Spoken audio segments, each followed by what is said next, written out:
স্বামী স্ত্রীর পবিত্র বন্ধন আল্লাহ ওয়াদা দিছে, স্বামী স্ত্রীর পবিত্র বন্ধনে আমি আল্লাহ 3টি নিয়ামত দান করব। কয়টা? লিতাসকুনু ইলাইহা, 1 নাম্বার আমি আল্লাহ স্বামীকে বলছে তোমার স্ত্রী দেব তোমাকে, পুরুষকে বলছে 1 তোমার দিল আমি সুকুন শান্ত করে দেব। 2 আজালা বাইনাকুম মাওয়াদ্দাতান, উভয়ের মাঝে ভালোবাসা দিয়ে দেব।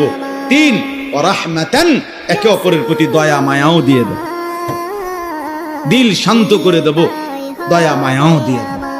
তো তুমি রাস্তার নর্তকীর থেকে এটা পাইবা কই? মোবাইলের নর্তকী তোমারে ভালোবাসা দিব কইতে? বেড়ি তো হুদা আসে, বেড়ি তো চোররে দেখলো আসে, ডাকাইতেরে দেখলো আসে, বুড়ারের লাগেও আসে, জোয়ানের লাগেও আসে। বেপর্দা নারী কি শুধু জোয়ানের লেগে নিয়ে আসে? এই তো সবাই লেগে আস দিছে যে সবাই দেখো জোয়ান বুড়া অসল, হ্যাঁ সবাই লেগে তো হাসি দিছে। সে তার তো টাকা দরকার, তার তো ভিউ দরকার, তার তো সম্পদ দরকার। নাউজুবিল্লাহ, নাউজুবিল্লাহ। আল্লাহ আমাদেরকে মাফ করে দেয়।